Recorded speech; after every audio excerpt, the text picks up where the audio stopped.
राधा स्वामी जी। बाणी बाणी राधा स्वामी दयाल सतनाम सतपुरुष की।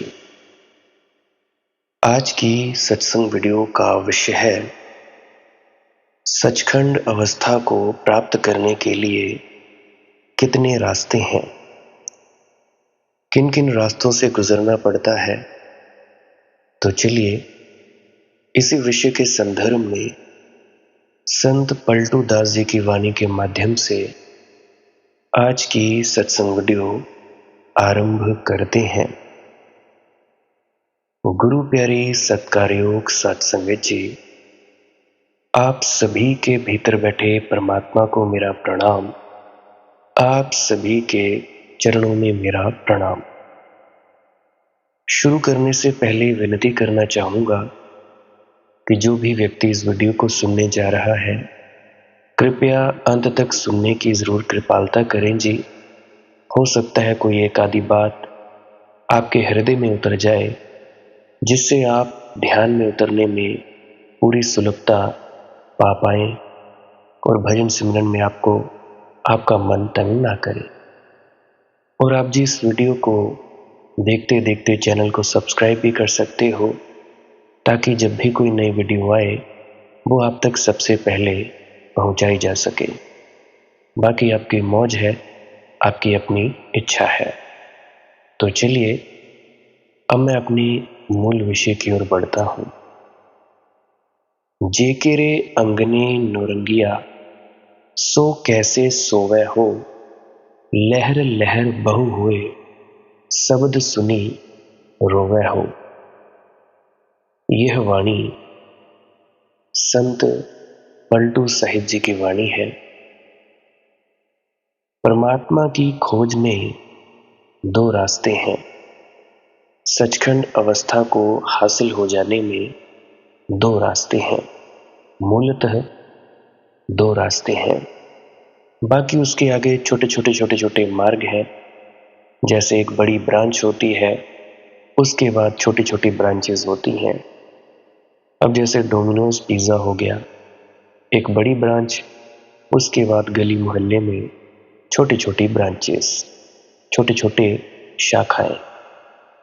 मूलतः परमात्मा की खोज में दो मार्ग हैं। एक तो उनका जो परमात्मा को सत्य की भांति देखते हैं, और एक उनका जो उसे प्रियतम की भांति देखते हैं। दोनों ही मार्ग सही हैं, दोनों ही मार्ग एक ही मंजिल पर पहुंचाते हैं, सचखंड या मोक्ष या मुक्ति। लेकिन दोनों मार्गों के ढंग अलग, रंग अलग। जो परमात्मा की खोज में सत्य की भाषा से सोचता है, उसकी खोज रूखी सूखी होगी। वहां कोयल नहीं बोलेगी, मैना नहीं चहकेगी। वहां सावन नहीं आएगा, वहां फूल नहीं नाचेंगे। वहां मोर पंख नहीं फैलाएंगे, वहां इंद्रधनुष नहीं होंगे। वहां गीत नहीं होगा, क्योंकि वहां प्रीति नहीं होगी। सूखा सूखा मरुस्थल जैसा होगा वह मार्ग। मरुस्थल का सन्नाटा होगा वहां। मरुस्थल का अपना सौंदर्य है, अपनी शांति, अपना मौन है और अपना मौन है। लेकिन बगीचे की चहचहाहट, पक्षियों के गीत, इन सब की बाहम भनक भी नहीं सुनाई पड़ेगी। न गुलाब खिलेंगे, न चंपा, न चमेली, न बेला, न कमल। वहां रंग नहीं होंगे, वहां रास नहीं होगा, वहां बांसुरी नहीं बजेगी, वहां सन्नाटा होगा। जो परमात्मा को सत्य की भांति देखते हैं, उनका मार्ग ज्ञान का मार्ग है। जो परमात्मा को प्यारे की भांति देखते हैं, उनका मार्ग भक्ति का मार्ग है। साधन तरीके चाहे जितने मर्जी हों, मूलतः दो मार्ग हैं। अब ये जो संत पलटू साहिब जी हैं, ये भक्ति के मार्गी हैं। इसीलिए उनकी भाषा को समझने के लिए तुम लोगों को ध्यान रखना होगा। कहीं तुम उनके प्रेम को अपना प्रेम मत समझ लेना। तुम्हारा प्रेम तो क्षण भंगुर है, पानी का बबूला है। जैसे पलटू जी ने कहा, तुम्हारा प्रेम तो ऐसे है जैसे बताशा कोई पानी में डाल दे, अभी है अभी गया, हवा की एक लहर है, आई और गई हो गई। तुम्हारा प्रेम टिकता नहीं है, तुम्हारा प्रेम सपने जैसा है। तो पलटू जी जब प्रेम की बात करें तो याद रखना, वे किसी और प्रेम की बात कर रहे हैं। भाषा तो तुम्हारी ही बोलनी पड़ेगी, लेकिन उस भाषा में अर्थ तुम अपने मत डालना। वैसा करने से ही संतों से लोग चूक जाते हैं, कुछ का कुछ समझ लेते हैं। कई दफा बार बार कहने के बावजूद भी तुम लोग पता नहीं क्या क्या समझ लेते हो। फिर मैं पूछता हूं कि आप समझे, फिर वही सवाल खड़ा होके आ जाता है। तो भैया, संत को समझने के लिए संत की दशा तक जाना होगा। और वो दशा क्या है? मौन। परम मौन दशा में संत रहता है। तो जिस सावन की बात पलटू जी कर रहे हैं, वह तुम्हारा सावन नहीं है। वह सावन तो तब घटित होता है जब भीतर समाधि के मेघ गिरते हैं। जिस पपीहे की बात पलटू जी कर रहे हैं, वह तुम्हारा पपीहा नहीं है। जब तुम्हारे प्राण पी कहां की पुकार से भर जाते हैं, उस पपीहे की बात पलटू कर रहे हैं। पलटू जी का मार्ग हृदय का मार्ग है, प्रीति का, भक्ति का मार्ग है। स्वभक्त रसिक्त आनंद पग। चल सको अगर तो तुम्हारे पैरों में भी घूंघर बंध जाए। समझ सको तो तुम्हारे होठों पर भी बांसुरी आ जाए। आंखें खोलकर हृदय को जगाकर पी सको, अगर पलटू जी को पी सको तो पहुंच गए शराब खाने में। फिर ऐसी बेहोशी आए कि होश भी ना मिटे, होश भी प्रज्वलित हो उठे और बेहोशी भी हो, बाहोशी हो, ऐसी उलटवासी हो। बेहोशी में सारा संसार डूब जाए और होश में भीतर परमात्मा जागे। बेहोशी में सब व्यर्थ बह जाए और होश में जो सार्थक है निखर आए। अब यहां मैं थोड़ी सी बात साफ कर देना चाहता हूं। ये जो तुम लोग नशे करते हो, ये क्यों करते हो? नशा करना पहले तो तुम्हारी लत नहीं होती, आदत नहीं होती, परंतु तुम अपने भीतर ये जो उठते मन के विचार हैं, इससे तंग आए हुए होते हो। बोलते हैं ना, मुझे पीने का शौक नहीं, पीता हूं गम भुलाने को। गम यानी क्या? तुम्हारे भीतर न जाने कई कई प्रकार के विचार उठते हैं, तो शराब पी लेते हो। होता क्या है, विचार दब जाते हैं। विचार दब जाते हैं, तुम वही मौन की अवस्था में आ जाते हो। शरीर सुन्न हो जाता है, तुम्हारा सेंट्रल नर्वस सिस्टम सुन्न हो जाता है, चलने फिरने में तुम्हें मुश्किल होती है। ठीक ऐसी ही दशा तुम जब ध्यान में उतरते हो और समाधि के बाद तुम दुनिया को देखते हो, ऐसी ही होती है। दुनिया याद नहीं रहती, भीतर होश रहता है।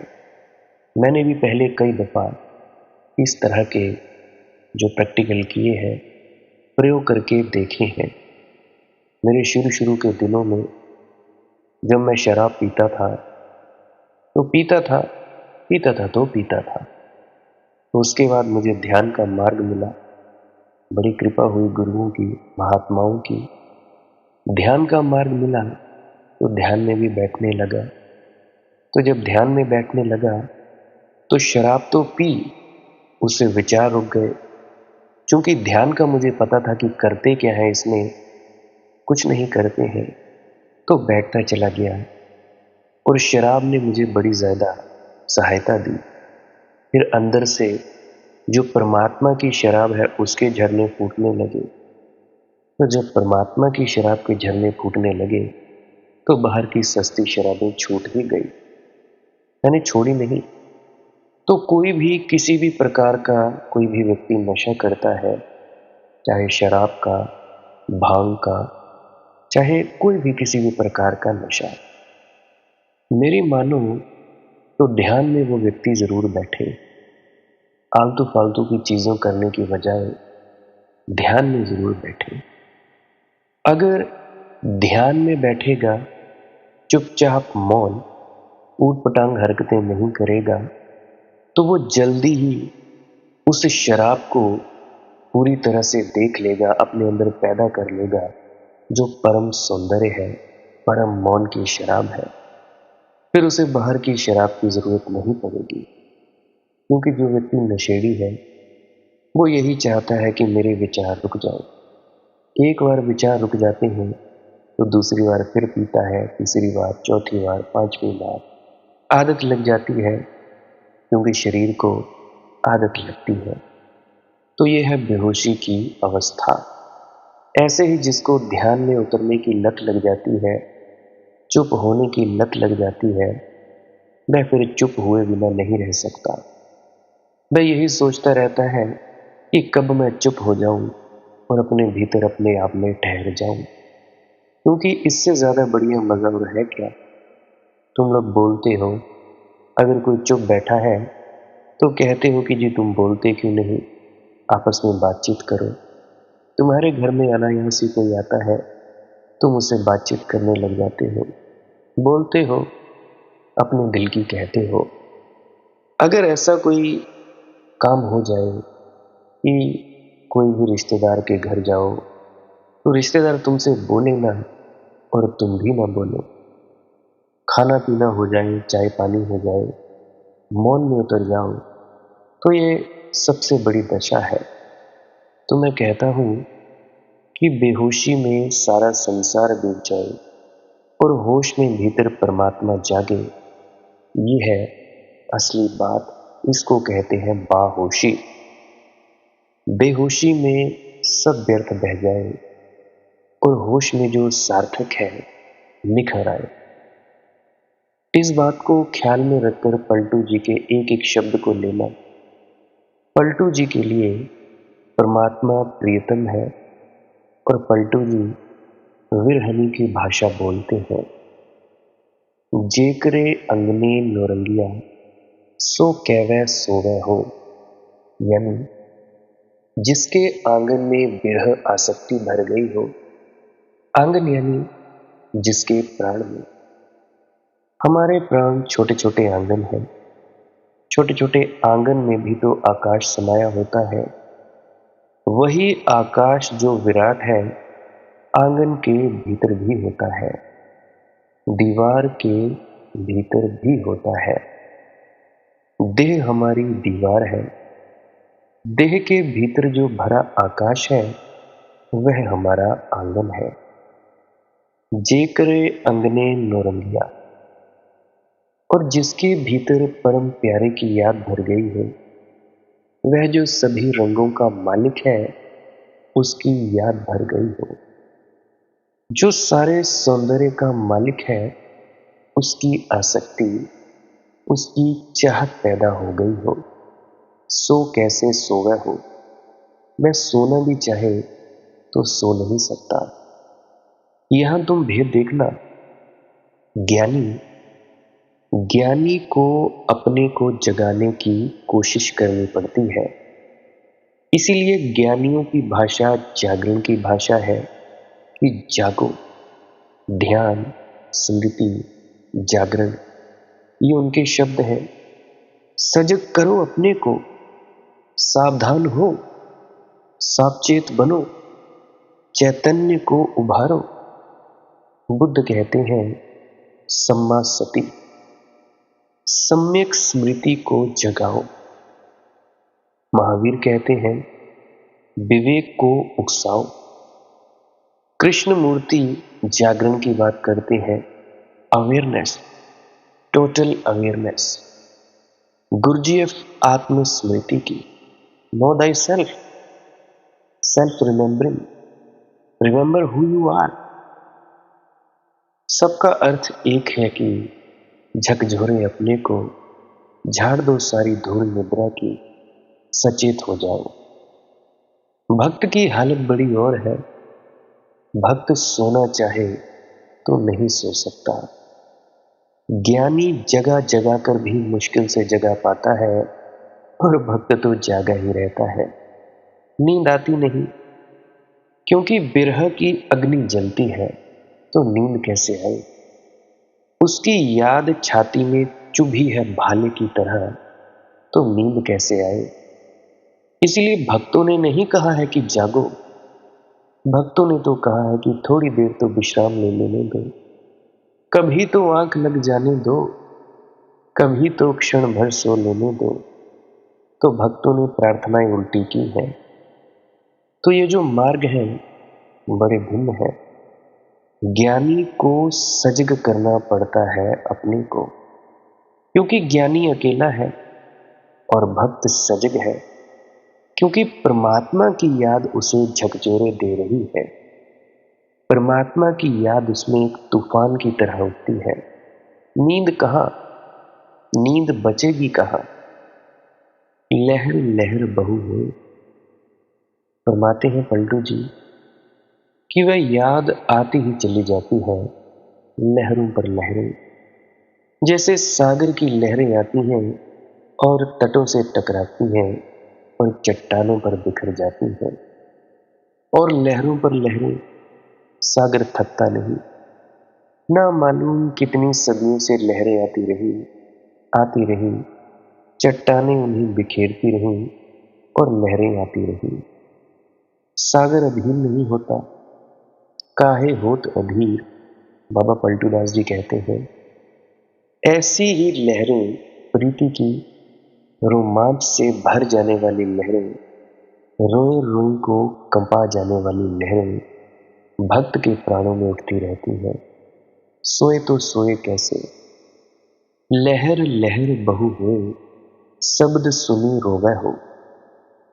और जब कभी सत्संग मिल जाता है, और जब कभी सद्गुरु मिल जाता है, जब कभी ऐसे व्यक्ति के साथ बैठने का अवसर मिल जाता है जिसने पिया है उस परमात्मा के घाट से, तो उसका शब्द सुनकर और क्या करोगे सिवाय रोने के। आंसू झरझर बहते हैं, आंखें झपके तो कैसे झपके। आंखें रोती हैं, रोने में सब नींद बह जाती है। आंसुओं की बाढ़ आती है, सब नींद का कूड़ा कबाड़ ले जाती है। ज्ञानी को बड़ी चेष्टा करनी पड़ती है ध्यान साधने की, भक्त को सहज सद जाता है। इसीलिए भक्ति सहज योग है। अब ये जो राधा स्वामी मत है, अब ये जो संत मत है, इसमें गुरु भक्ति पर बहुत ज्यादा जोर दिया जाता है कि अपने गुरु से प्रीति लगाओ, गुरु से प्रेम करो। गुरु से प्रेम करने का मतलब सहज योग। गुरु से प्रेम है, गुरु की याद 24 घंटे रहती है, तो याद रहती है कि गुरु ने हमें क्या काम दिया है करने को। खुद ब खुद ही बैठने का दिल करता है कि बैठे, कुछ ना देर, कुछ ना करके कुछ देर हम बैठे, कुछ नहीं करें। या भजन सिमरन हमें उसे कह देते हैं कि ध्यान में उतरे, तो गुरु की याद आई तो याद ये भी आती है कि गुरु ने हुक्म क्या दिया है, हुक्म पाइए, हुक्म मनिए पाइए। तो इस तरह से गुरु भक्ति पर बहुत ज्यादा जोर है। तो भक्ति सहज योग है। बस प्रीति उमग आए, प्रीति का बीज तुम्हारे हृदय में पड़ जाए, शेष सब अपने से हो जाता है। न सिर के बल खड़े होना है, न उपवास करके शरीर को गलाना है, न कांटों की सेज पर लेट जाना है, ना कोई धुनिया रमानी है। भक्त को तो तुम मखमल की सेज पर भी लिटा दो तो भी वह कांटों पर ही सोया है, क्योंकि वे जो लहरें चल रही है ना, वह जो याद टकराती है, वह जो सुरती उठ उठ कर उठाती है, कहाँ मखमल की सेज, कहाँ महल, उसे तो एक ही धुन लगी है। वह तो अपनी धुन में डूबा है। उसकी तो सांस सांस परमात्मा के लिए पुकार रही है। लहर लहर बहु होए, शब्द सुनी रोवे हो। और जब भी कभी शब्द सुनने मिल जाता है, भक्त कहते हैं शब्द उस स्रोत से उठी हुई ध्वनि को, जिसे अनहद नाद कहा जाता है। अनाहत नाद या शब्द धुन की आवाज, शब्द अलग अलग नाम है। तुम जिस दिन जानोगे अनाहत को, तुम्हारे भीतर शब्द उठेगा।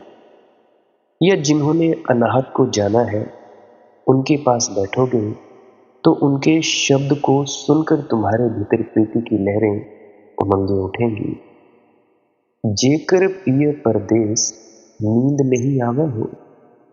और जिसका पिया परदेस में हो, बहुत दूर, जिसका पता ठिकाना भी न मिलता हो, जिसे पाती भी लिखनी हो तो लिखने का उपाय ना हो, कोई व्हाट्सएप ना हो, कोई भी वहां पे नेटवर्क ना आता हो, जिसकी दिशा का पता नहीं, जिस तक पहुंचने वाले रास्ते का कुछ पता नहीं, तो जिसका पिया ऐसे प्रदेश में वसा हो।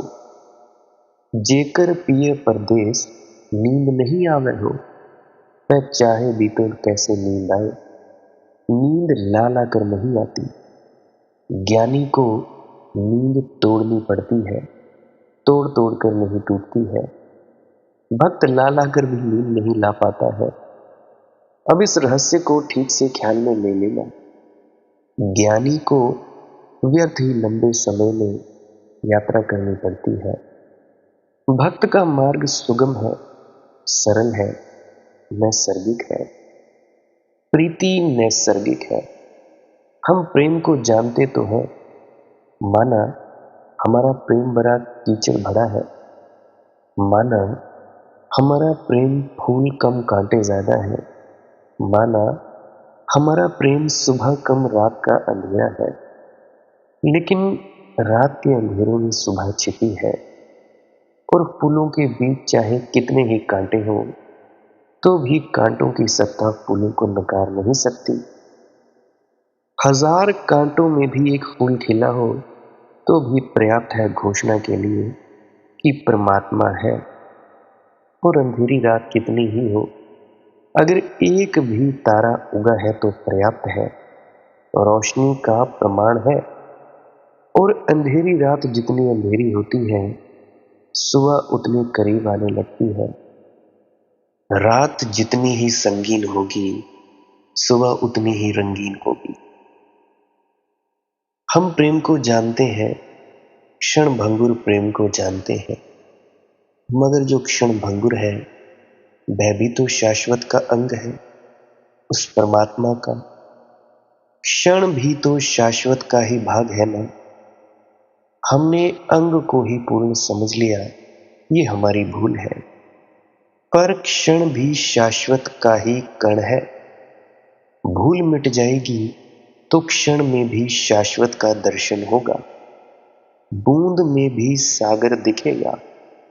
और एक फूल पर्याप्त है प्रमाण देने को कि परमात्मा है, और एक तारा काफी है ज्योति के होने के सबूत के लिए। जेकर पिय परदेस नींद नहीं आवे हो। बस परदेश में वसे हुए प्यारे की स्मृति तुम्हें पकड़ लो। ज्ञानी कहता है आत्म स्मृति को जगाओ, सिमरन करो। भक्त कहता है प्यारे की स्मृति को जगाओ।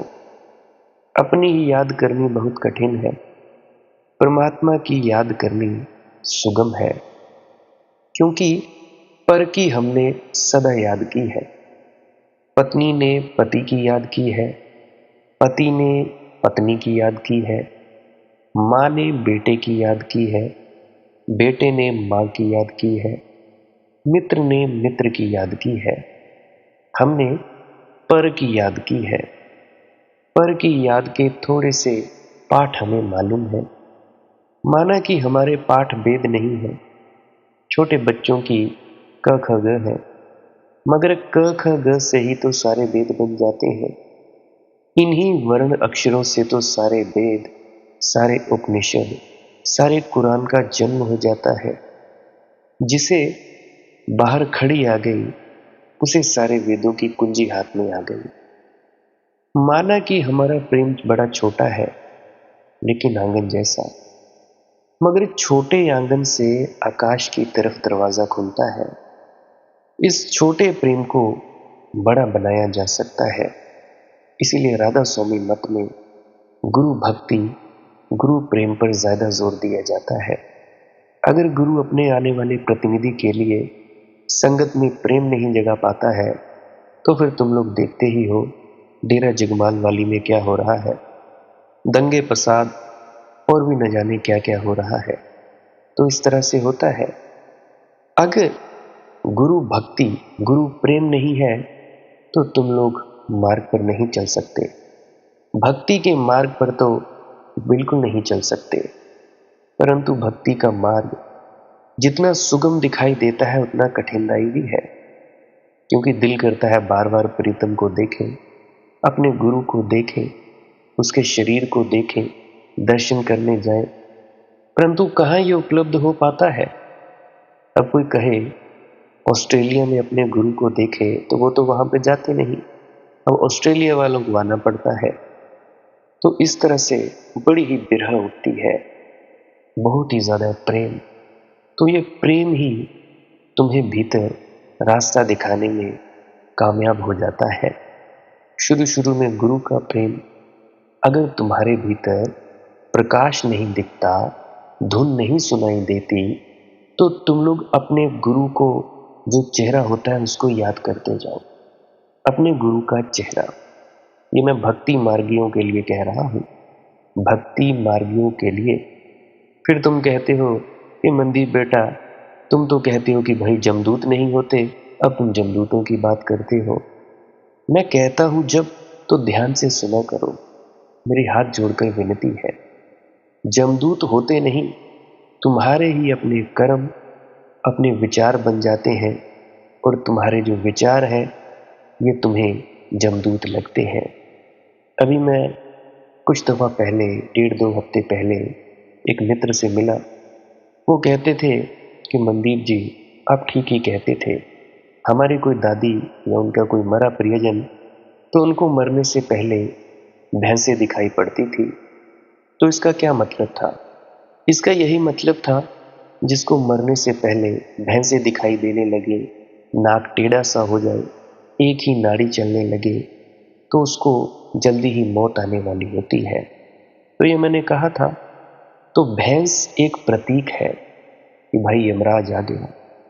कि भैंस जब सपने में दिखाई देने लगे, भैंसे ही भैंसे, तो भाई सीधी सी बात है, मौत जल्दी ही आने वाली है। नाक टेढ़ा हो जाता है, एक ही स्वर चलने लगता है, तो ये मौत के पहले के लक्षण है कि इस व्यक्ति को मौत आने वाली है।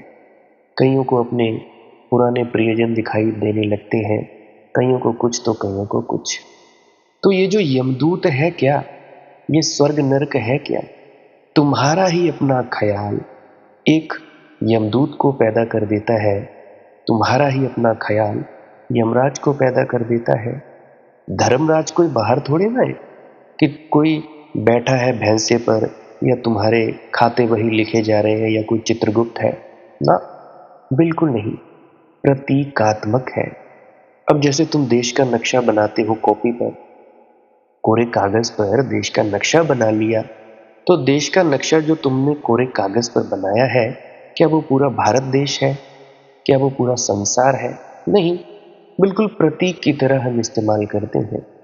अब ये जो तुम लोग पानी शब्द लिखते हो, प को आ की मात्रा, न को बड़ी की मात्रा, ये एक शब्द है। ये प्रतीक की तरह इस्तेमाल किया जाता है कि अगर किसी ने कहा मुझे पानी चाहिए, तो ठीक पता लग जाता है कि इसको कौन सी वस्तु चाहिए। पानी कुछ और चीज है, गले से उतरता है, ठंडक देता है, परंतु पानी शब्द कुछ और चीज है। तो उसी तरह से प्रतीकों का इस्तेमाल किया जाता है। ये सब प्रतीक हैं। मैंने पहले भी किसी सत्संग में बोला था कि चित्रगुप्त यानी क्या?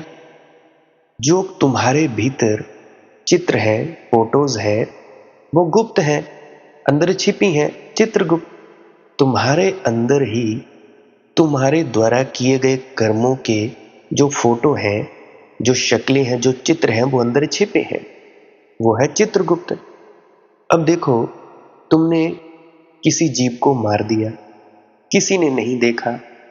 फर्ज करो कि परमात्मा भी नहीं है। 1-2 मिनट के लिए मान लेते हैं कोई परमात्मा नहीं दुनिया में, किसी ने नहीं देखा, परंतु तुमने तो देखा ना। तुमने किसी जीव की हत्या की, तुमने खुद की आंखों से तो देखा ना। देखने वाला तो नहीं मिटाना। तो तुम्हें तो पता है ना कि तुमने कौन सा कर्म किया। आने वाले वक्त में तुम जरूर भूल गए, अगले जन्म में तुम जरूर भूल गए कि मैंने ये कर्म किया होगा या नहीं किया होगा, परंतु किया तो तुमने ही ना। तुम्हारे अंदर तो वो कर्म दर्ज है ना। जैसे एक सुपर कंप्यूटर है बड़ा, जैसे मोबाइल में फोटो खींचती है, ऐसे ही तुम्हारी खुद की आंखों के जरिए तुम्हारे अंदर इन कर्मों की छाप रहती है, जिसको कहा जाता है चित्रगुप्त। यानी गुप्त जो चित्र है तुम्हारे भीतर, वो चित्रगुप्त। कोई बाहर से थोड़े ना कि इतनी बड़ी कलम लेकर बैठा हुआ है। नहीं भाई, ऐसा नहीं है। ये प्रतीक है। तो तुम लोग क्यों डरते हो? दादू दोष किसे ना दीजिए, दीजिए अपने कर्मा। अरे भाई, दोष किसको देते हो? कौन धर्मराज तुम्हें सजा देगा? कौन ये जो यमदूत है तुम्हारे पास आएंगे? ना, बिल्कुल नहीं। तुम्हारा ही कर्म तुम्हें दुख देता है, तुम्हारा ही कर्म तुम्हें सुख देता है। मुझे आज भी बात याद आती है। मेरी जो पत्नी है, इसकी एक बहन हुआ करती थी। तो जो उसकी बहन थी, उसकी सासू माँ ने उसकी बहन को इतने दुख दिए, इतने यत्न दिए, जिसका कोई हिसाब नहीं। तो जब वो मरने लगी, मरने के करीब करीब 1.5-2 साल पहले उसको कैंसर हो गया, खून आने लगा, दुख से तड़पती रही। आखिरी बार मैं मिलने गया था अपनी पत्नी के साथ, ज्योति के साथ, कि चलो देख लेते हैं। अब हमारे यहाँ जिसको कहते हैं कि जी फॉर्मेलिटी कर लो जी, खबर लेने गए हैं। भला खबर लेने से क्या होता है? कुछ भी तो नहीं होता। जिसने जाना है वो जाना है, जिसने अपना दुख भोगना है तो भोगना है। पर हाँ, इतना जरूर हो जाता है, सहानुभूति मिल जाती है, एक हौसला मिल जाता है। तो 1-1.5 हफ्ता पहले हम देखने गए थे। तो मैं देख रहा था उसको, तड़प रही थी, मौत की भीख मांग रही थी और कह रही थी कि ज्योति, मैंने पता नहीं कौन से कर्म कर दिए जिससे मुझे ये दुख भोगना पड़ रहा है। मैं चुपचाप देख रहा उसको कि इंसान इतना मूर्ख है, अपने ही द्वारा किए गए कर्मों को भूल जाता है और ये भूल जाता है कि भाई इसका हिसाब देना पड़ेगा। याद रखना मेरे दोस्तों, मित्रों, मेरे प्रेमियों, सज्जनों, भक्तों, स्वर्ग नरक कुछ नहीं है। इसी जिंदगी में तुम स्वर्ग भोगते हो, इसी जिंदगी में तुम नरक भोगते हो। कोई धर्मराज नहीं, कोई यमदूत नहीं, कोई चित्रगुप्त नहीं। तुम्हारे ही अंदर चित्रगुप्त हैं, जो अंदर सीक्रेटली अंदर छिपे हैं, आ जाते हैं। अब जो बीज बोया है, फल तो देगा ही ना। मिर्ची बोई है, मिर्ची उग जाएगी। मिर्ची कितने वक्त में आती है? मेरे ख्याल से शायद 1-1.5-2 महीने में उग जाता है बड़ा पौधा। आम का वृक्ष 5 साल लगते हैं। तो प्रोसेसिंग में वक्त लग सकता है। ये प्रकृति ऐसी है, ये हमें हर कर्म का हिसाब देना पड़ता है। यहां तक कि ये मत सोचना कि संतों को कर्मों के हिसाब नहीं देने पड़ते। संत को भी कर्म का हिसाब देना पड़ता है। और तुम लोग किस ख्यालों में डूबे हुए हो कि किसी बाबे ने हमारे कर्म ले लिए, हमारे कर्मों का लेखा जोखा मिटा दिया? ना, इस भूल में ना रहो। तुम जिस बाबे की बात करते हो, उसने मेरे कर्म ले लिए, क्या वो अपने कर्म नहीं खत्म कर सकता था? कर सकता था, परंतु नहीं। सृष्टि के कानून में, सृष्टि के नियमों में छेड़छाड़ नहीं, क्योंकि परमात्मा जैसा खेल खिलाना चाहता है वैसा खेलना पड़ता है। तुम लोग मांगते हो भीख, जी हमें यह दुख आ गया, हमें वो दुख आ गया। क्या कर्म करते वक्त तुम लोग नहीं सोचते कि हम लोग क्या कर्म कर रहे हैं? किसी को धोखा देते वक्त तुम लोग नहीं सोचते कि हम लोग किसी को धोखा दे रहे हैं तो हमें भी धोखा मिलेगा? नहीं सोचते, फिर रोते हो, चिल्लाते हो। कर्म करते वक्त ये नहीं सोचते कि हमें इसका फल भुगतना पड़ेगा, और जब फल भुगतने की बारी आती है फिर तुम रोते हो, चिल्लाते हो, अजी हमें ये नहीं होना चाहिए। फिर बाबाओं के आगे माथे टेकते हो, पता नहीं कहां कहां जाते हो। कोई कहता है हमारे जो घुटने हैं उनमें सांप लेट रहे हैं। अरे सांप ही तो लेटेंगे, और क्या लेटेगा? क्या लेटेगा? तुमने जो कर्म किए वो फल भुगतान होगा। कोई व्यक्ति आ जाता है 70 साल का बूढ़ा या कोई बूढ़ी अम्मा कि मेरे जी घुटने बड़े दर्द करते हैं। अरे इतनी उम्र में घुटने नहीं दर्द करेंगे तो और क्या करेगा? और ख्याल क्या ले लेते हैं? पता नहीं किसी ने क्या कर दिया, पता नहीं कोई बुरी शक्ति आती है जो हमारे ऊपर चढ़ जाती है। क्या फालतू की बकवास में पड़े हो? क्या फालतू की बेकार की सोच में पड़े हो? कर्म तुमने किया और दोष देते हो किसी भूत प्रेत पर। भूत क्या है भाई? भूत यानी तुम्हारा पुराना वक्त, तुम्हारा अतीत, तुम्हारे अतीत में किए गए कर्म, ये तुम्हारा साथ नहीं छोड़ते, ये सबसे बड़े भूत हैं। सारी उम्र विष्टा के कीड़े बने रहे, सारी उम्र गंदगी में रहे, गंदे कर्म किए, गंदी सोच विचार की, ये है भूत तुम्हारे, ये है संस्कार। सारी उम्र गंदगी खाने की आदत रही, ये भूत नहीं तुम्हारा पीछा छोड़ते। इससे बड़े और भूत है क्या? कौन से भूत प्रेत आ जाते हैं भाई तुम्हारे अंदर? कोई माता आ गई जी, कोई किसी में कुछ आ गया, कोई किसी में कुछ आ गया, सर घुमाने लगते हैं। ये बाबे चिमटे मारते हैं, कभी मुट्ठे मारते हैं, कभी कुछ चलता है तो कभी कुछ चलता है क्या? कौन से भूत है? अक्सर मैं देखा करता हूं कि ये जो भूत है ना, ये जितने भी अमीर घरों में और मिडिल क्लास फैमिलीज में आते हैं, गरीबों में भूत नहीं आते। उनके भूत भात सब उतर जाते हैं। काम ही इतना है, गरीबी इतनी है, गरीबी इतनी कि भाई भूत को आने को वक्त ही नहीं मिलता है। ये भूत है क्या? तुम्हारी दबी हुई भावनाएं, तुम्हारी दबी हुई वासनाएं। और जिस वक्त तुम किसी संत, पीर, फकीर, पैगंबर के पास जाते हो, तुम्हारी यही भावनाएं फूट पड़ती हैं। मैं देखता हूं डेरा ब्यास में इतना गुस्सा जिसका कोई हिसाब नहीं, इतनी काम वासना जिसका कोई हिसाब नहीं, इतनी लालच की बातें, इतनी राजनीति की बातें जिसका कोई हिसाब नहीं। ये क्या है? क्योंकि संत वो ढक्कन उठा देता है। संत के पास जाना तो भाई सोच समझ कर जाना। एक तो वो तुम्हारे कर्म देख लेता है, और दूसरी बात तुम्हारे अंदर से ये जो दबी भावनाएं हैं, वासनाएं, ये ऊपर को उठेंगी। कोई भूत प्रेत तुम्हें तंग नहीं करता। तुम्हारे अपने ही कर्म, अपने ही संस्कार, ये भूत है। और है क्या भूत तुम्हें चढ़ा हुआ? कोई कहता है जी हमें बाबा आ गया, हमें किसी ने कुछ कर दिया। कोई नहीं करने वाला भाई। आज वो तांत्रिक बचे नहीं। अगर मिलना हो तो हमारे हिमाचल में आ जाना, किन्नौर में चले जाना, कुल्लू मनाली में चले जाना। वहां पे बताएंगे कि देवता क्या होते हैं और यहाँ पे भूत प्रेत कैसे आते हैं। या एक साउथ अफ्रीका में एक जगह है, वहां पे चले जाना, फिर बताते हैं कि असली जादू टोना होता क्या है। अरे तुम्हारे शहरों में क्या जादू टोना? अब देखो भारत में ही है। कोई दिल्ली में चले जाओ, मुंबई में चले जाओ, और नए नए बाबा पैदा हो जाते हैं, तुम्हें धन लूटते हैं, तुम्हारा वक्त बर्बाद करते हैं। और क्या होता है? कौन से भूत आ जाते हैं भाई? घुटने तुम्हारे दर्द करते हैं, हर कुछ तुम करते हो, तो भाई कौन से भूत? कोई भूत भूत नहीं है, ऐसे ही नहीं होते। ना तो आज वो करने वाले बचे जो तंत्र विद्या में माहिर थे, और ना ही आज ठीक करने वाले बचे हैं। कुछ नहीं।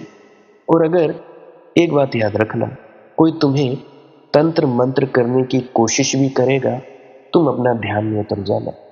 जो मालिक की मौज। ध्यान में उतरने के बाद जो सारी ऊर्जा है वो बिखर जाती है। अपने गुरु पर पूरी श्रद्धा और विश्वास बनाए रखना। कोई कुछ नहीं कर सकता, कोई हमारा बाल भी बांका नहीं बिगाड़ सकता। परंतु अगर तुम्हारा कर्म ही हो, फिर तो भाई भटकोगे। जिसका देना वो देकर खत्म होगा। जिस बाबा का देना है वो तो तुम भटते हो, तुम अपने बहमों भरमों में पड़ते हो। तो बात कर रहा था चित्रगुप्त की। चित्रगुप्त है तुम्हारे भीतर छपे हुए कर्मों के गुप्त चित्र। क्योंकि तुम्हारा दिमाग चित्रों की भाषा में सोचता है। ये तो हुआ चित्रगुप्त। अब यमदूत क्या हुए? अब तुम्हारे बुरे कर्म हैं, तुम्हें ख्याल दिया गया है कि जी यमदूत आता है, ख्याल से पैदा हो जाते हैं। शरीर तुम्हारे अंदर पीड़ा हो रही होती है और आत्मा खिंचती है। जब खिंचती है शरीर के बाहर तो कष्ट होता है। क्यों होता है? क्योंकि पकड़ कर रखा हुआ है। अब जो नारियल कच्चा है उसकी चमड़ी उधेड़ो, कच्चे नारियल की, तो वो बड़ी मुश्किल से उधेड़ होती है। अब जो पक्का नारियल है उसकी चमड़ी उधेड़ो, बड़े आराम से निकल जाती है। अंदर साबुत का साबुत गिरी और जो खोल बनी रह जाती है। नारियल तो देखे होंगे, हरा नारियल और जो पक्का नारियल होता है, देखे होंगे। तो जो संत महात्मा है वो पके हुए नारियल है। चमड़ी उधड़ जाती है, शरीर अलग, आत्मा अलग, मन अलग, बुद्धि अलग। तुम रोते हो, चिल्लाते हो, पकड़ बनाई अपने शरीर से। किसी ने गाली निकाली है, तूने मुझे गाली निकाल दी। तुझे पता भी है मैं कौन हूं, मैं कितने बड़े देश का राजा हूं या वो हूं, मैं कौन हूं। यही राजा जनाजे में क्या करता है? जब लकड़ियों पर जलाया जाता है, क्या होता है इस राजे का? मैंने यहां बड़े बड़े शहंशाह सिकंदर धरती पे लेटे देखे हैं, जो कहते थे जानते हो मैं कौन हूं। तो ये पकड़ है शरीर की। और एक बात और याद रखना, ये जो कोमा में जाते हैं इनके पुराने जन्म के कर्म बहुत ही ज्यादा गंदे होते हैं। गंदे यानी दुख तकलीफें दी होती हैं। कोमा मतलब यानी तुम लोग उस कर्म को भोगने के काबिल नहीं होते हो। इतनी पीड़ा, इतना दर्द नहीं सहन करते, तो प्रकृति तुम्हें कोमा में डाल देती है। कोमा यानी कुछ पता नहीं। शरीर को जो मर्जी दुख होए जाए, भाई कर्म फल तो यही भुगतना पड़ता है। तो मेरे ख्याल से आप समझ गए होंगे यमदूतों की बात, स्वर्ग नरक की बात, कि स्वर्ग और नरक भाई इधर ही है। तुम जो खुशी हासिल करते हो, तुम्हें बहुत ही ज्यादा धन संपत्ति मिलती है, राजाओं की तरह जिंदगी जीते हो, तो स्वर्ग। अगर तुम दिक्कत में हो, परेशानी में हो, तुम्हारे बच्चे तंग करते हैं या माँ बाप तुम्हें तंग करते हैं, चिंता है, ये नर्क। और क्या है स्वर्ग और नर्क? तो भाई अब जरा प्रतीकों की तरफ ध्यान दे लिया करो। ये प्रतीक होते हैं। प्रतीक यानी कि इनके बारे में बताया जाता है कि ये चीज है। मेरा काम है तुम लोगों को वहमों भरमों से निकालना, डालना नहीं। मुझे नहीं मतलब शास्त्र तुम्हारे क्या कहते हैं, तुम्हारी किताबें क्या कहती हैं, मुझे कोई लेना देना नहीं। मुझे मतलब है मेरे अनुभव से। मेरे अनुभव से जो मेल खाती है बात, वो मैं कहता हूं। जो नहीं खाती, मेरे चाहे लाख तुम्हारी किताबों में लिखा हो, मैं नहीं मानता और ना ही मैं मानने वाला हूं। क्योंकि मैं जानता हूं। मैं मानूं क्यों भाई? मैं जानता हूं कि सूरज है, मैं देखता हूं रोज। मैं जानता हूं कि बारिश है, मैं देखता हूं। जब भी बादल आते हैं बारिश होती है। मैं जानता हूं कि गैस सिलेंडर कैसा होता है, मैं मानता थोड़े ना हूं। मैं जानता हूं कि लैपटॉप क्या होता है, मोबाइल क्या होता है, मैंने देखा है, मैं चलाता हूं। अभी मोबाइल के माध्यम से तुम लोग यूट्यूब की जरिए तुम लोग वीडियो सुन रहे हो, तो मैं जानता हूं। तो भाई प्रतीक को प्रतीक की तरह लिया करो, प्रतीक की तरह। बार बार कहता हूं, जो प्रतीक है उसको प्रतीक की तरह, जो कहानी है उसको कहानी की तरह। असल जिंदगी में उसका कुछ लेना देना नहीं। तुम लोग डरे हुए हो, मरे हुए हो, और तुम लोग डरते हो कि जी ये हो गया, जी वो हो गया। नहीं भाई, अपना कर्म भोगना ही पड़ता है। कोई बाबा, कोई भी संत महात्मा तुम्हारा कर्म नहीं खत्म कर सकता। अगर वो तुम्हारा एक भी कर्म ले लेगा तो उसके शरीर पर वो रोग आएगा। ये बात मेरी याद रखना। एक रोग से ही हालत खराब हो जाती है, तो अगर तुम करोड़ों जीवों के वो कर्म लेगा तब तो वो मर ही जाएगा ना, कोमा में चला जाएगा। तो इस भ्रम में, इस भुलेखों में मत रहा करो कि कोई बाबा हमारे कर्म लेता है। मेरे चाहे सुन लेना सवाल जवाब, पूछ लेना बाबा जी महाराज से, बाबा गुरिंद्र सिंह जी से, कि बाबा क्या तू मेरे कर्म लेता है? तो वो कहेगा कि नहीं, कोई बाबा तुम्हारा कर्म नहीं बदल सकता, जो किया है भुगतना पड़ेगा। भजन सिमरन से क्या होगा? तुम्हारे अंदर ताकत आएगी उस कर्म को झेलने की, तुम्हारे अंदर उस कर्म को झेलने की ताकत आएगी, कर्म नहीं कटेगा। आगे के लिए ध्यान रखना। अगर इतना होता तो बाबा अपना कैंसर ठीक नहीं कर लेता। तो भाई एक उदाहरण है संत की, एक उदाहरण है महात्मा की। उच्च कोटि के महात्मा ऐसे ही होते हैं कि जो तुम्हें उदाहरण देते हैं कि देखो मुझे कैंसर हुआ, मुझे भी बीमारियां हैं, मुझे शरीर के रोग हैं, अगर मैं जी सकता हूं बिना किसी शिकायत के तो तुम क्यों नहीं जी सकते? हमें तो अपने गुरु के पीछे लगना है ना, जैसा गुरु करता है वैसा करते जाओ। तो अगर गुरु सी नहीं करता तो तुम लोग क्यों चिल्लाते हो भाई कि हमें ठीक कर दो, हमें ये कर दो? भाई भुगतना तो पड़ेगा। तो कर्म करने से पहले 100 बार सोचा करो कि भाई क्या कर रहे हैं। कर्म करने के लिए तुम लोग पूरे स्वतंत्र हो, भुगतने के लिए स्वतंत्र नहीं हो। अब कोई आग में हाथ डाल दे, जलेगा कि नहीं जलेगा? संत को आग में डाल दो, जलेगी कि नहीं जलेगा? संत को सुई चुभो दो, जलेगी कि नहीं जलेगी उसकी चमड़ी? अगर कोई जहरीली सुई हुई, जलेगी ना। संत को दर्द होगी ना, तो आपको क्यों नहीं होगी भाई? जो कर्म किया है वो भुगतोगे। अब उंगली दी है पंखे में तो कटेगी कि नहीं कटेगी, इसमें दूसरे का क्या दोष? इसमें किसी भूत प्रेत का क्या दोष? तो भाई कर्म तुम करो और दोष तुम संत पे डालो जी, फलाने ने किया, उसने किया, ढिकाने ने किया। तो इन सब बातों से भाई ऊपर उठा करो। प्रतीकों को प्रतीक की तरह लो, प्रतीक चिन्ह को प्रतीक चिन्ह की तरह लो। तो मैं बार बार विनती करता हूं कि भाई जो मैं कहता हूं वो ऐसे ही नहीं कहता हूं, मेरी परखी हुई महसूस की गई अनुभव की बात होती है। यूं नहीं तुम्हारे इन कथावाचकों की तरह, तुम्हारे इन सत्संगकर्ताओं की तरह किताब उठाई खोली और बकबक करने लगे, अंदर कुछ भी नहीं। अगर अंदर कुछ हो तो वो किताब से भी पढ़ देना सत्संग करता बात, तब भी तुम्हारा उद्धार हो जाए, तब भी तुम्हारे अंदर आध्यात्मिकता का संचार हो जाए। यह है सच्चे सत्संगकर्ता की महिमा, सच्चे संत महात्मा की महिमा।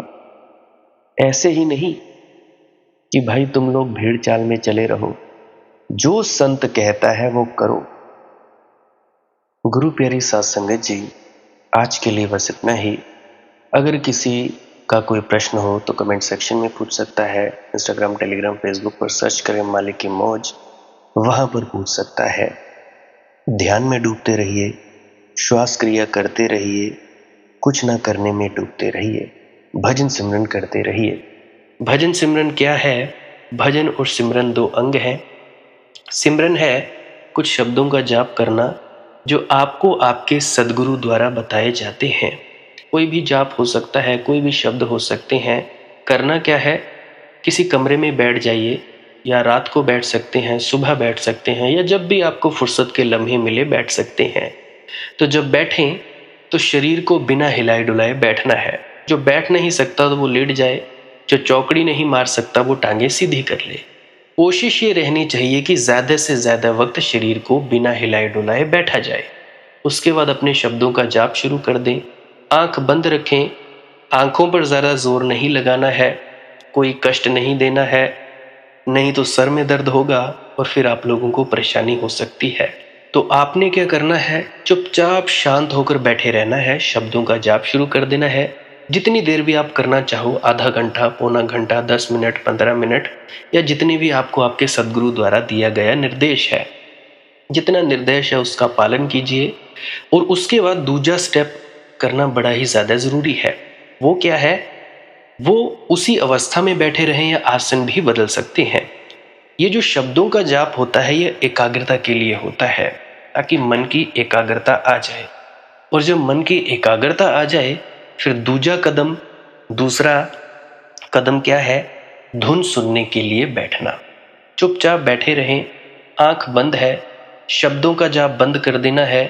और अगर कोई भी आपके गुरु महाराज है, उनको आप स्मरण कर रहे थे, याद कर रहे थे, आंखों के सामने शक्ल ला रहे थे, तो उसको लाना बंद कर दीजिए।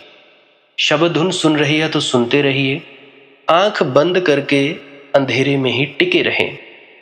टिके रहना है और ये इच्छा नहीं करनी है कि कुछ दिखे, कहीं पहुंचा जाए, परमात्मा को पाना है, ये करना है, वो करना है। याद रखें, ना कुछ समझना है, ना कुछ देखना है।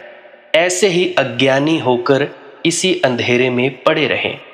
इसी अंधेरे में पड़े रहना है बस। उसके बाद जो होगा सो होगा। और अगर कोई अनुभव हो भी गया तो इससे ये नहीं कि अगली बार फिर से कामना करनी है कि ये वैसे ही हो। कामना ही सबसे बड़ी अड़चन है, इच्छा ही सबसे बड़ी अड़चन है, किसी चीज की तृष्णा करना ही सबसे बड़ी अड़चन है, मांग ही वासना है। अगर परमात्मा चाहिए तो कुछ नहीं मांगना है, चुपचाप बस बैठो, अपने आराम में बैठो, अपने विश्राम में बैठो। धीरे धीरे धीरे वो होगा जो होना चाहिए। अगर मैं ज़्यादा बोलूँगा तो आप लोग फिर से उसकी कल्पना कर लोगे कि जी ऐसा होता है, खंड ब्रह्मांड ऐसे होते हैं, चांद तारे दिखेंगे, फलाना ढिकाना। तो मैं ऐसा नहीं कहूँगा। मैं बस इतना कहूँगा, जो कुछ दिखता है, कुछ भी दिख जाए, वो मन है, वो माया है। जो नहीं दिखता वही आत्मा है, वही आत्मा में होना है। अब जैसा कि तुम लोग इसी अंधेरे में टिके रहोगे, टिके रहोगे, टिके रहोगे, तो कुछ दिनों के बाद या महीनों के बाद एक प्रकाश आएगा।